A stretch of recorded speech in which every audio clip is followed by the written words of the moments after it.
दोस्तों, आपको रेसलिंग देखने का ज़रूर शौक होगा, लेकिन आप ये शौक नहीं भी रखते तो ग्रेट खाली के नाम से ज़रूर वाकिफ़ होंगे, जिनका असल नाम दिलीप सिंह राणा है। इनका ताल्लुक इंडिया से है। ग्रेट खाली रेसलिंग की दुनिया में अपने कद और जिसामत की वजह से बहुत मशहूर रेसलर हैं, लेकिन आप में से बहुत कम लोग इनकी असल हकीकत के बारे में जानते हैं। तो आज की इस वीडियो में ग्रेट खाली के बारे में जानेंगे कि कैसे सड़क पर काम करने वाला एक मजदूर दिलीप सिंह राणा आज दुनिया के मशहूर तरीन रेसलर में से एक है। लेकिन वीडियो स्टार्ट करने से पहले एक छोटी सी गुजारिश है कि हमारा चैनल एसएन टेक्स को सब्सक्राइब करना ना भूलिएगा।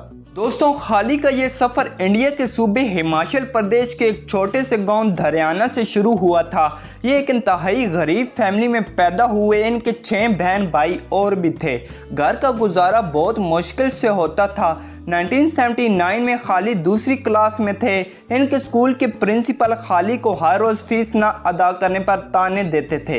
एक दिन तो प्रिंसिपल ने पूरी क्लास के सामने इनको गालियां तक दे दी और खाली का पूरी क्लास के सामने काफ़ी मजाक उड़ाया। इसके बाद खाली शर्मिंदगी की वजह से कभी स्कूल वापस नहीं गए, क्योंकि उनके पास फीस देने के लिए पैसे तक नहीं थे। और खाली ने फैसला कर लिया कि अब वो सिर्फ काम करके घर वालों के लिए पैसे कमाएंगे। उस वक्त खाली की उम्र सिर्फ 8 साल थी।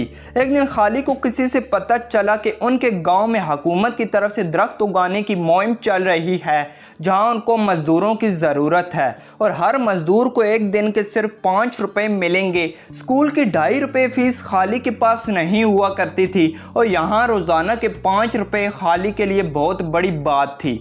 इसकी ये पहली जॉब थी, लेकिन खाली ने इसके अलावा कई और नौकरियां भी की। ये सड़क बनाने का काम भी किया करते थे। मजीद ये एक बिजनेसमैन के बॉडीगार्ड भी थे, जहां खाली को हर महीने 1500 रुपए मिला करते थे। खाली की एबनॉर्मल जिसामत और कद खाली की बहुत बड़ी खुशनसीबी थी।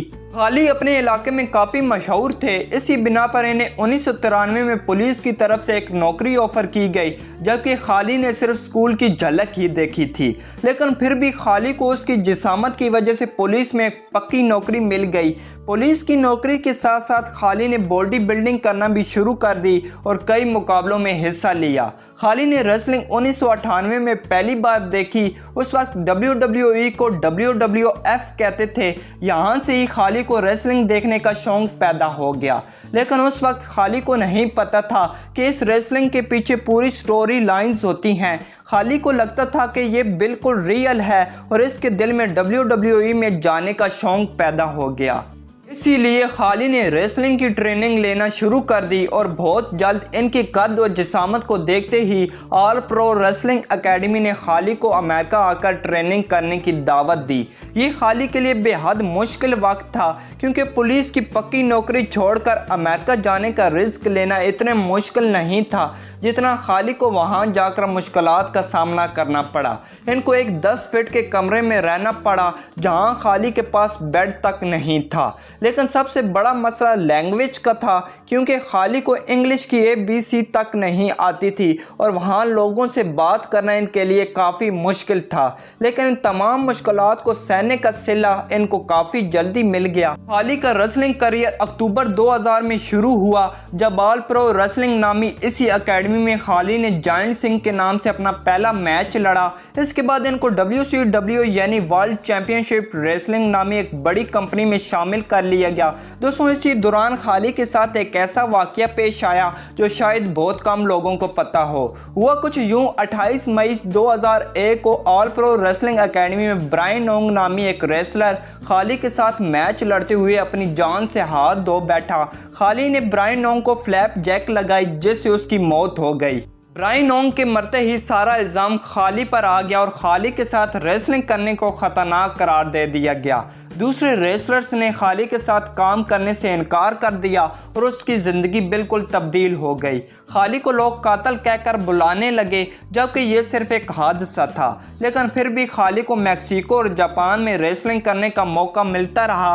बाद में पता चला कि ब्रायन ओंग रेसलिंग करने के लिए फिट ही नहीं था और उसके डॉक्टर ने उसे रेसलिंग से रोका हुआ था। मगर ऑल प्रो रेसलिंग ने ब्रायन ओंग को रेसलिंग करने के लिए प्रेशराइज किया और उसकी प्रोटेक्शन का खास ख्याल नहीं रखा।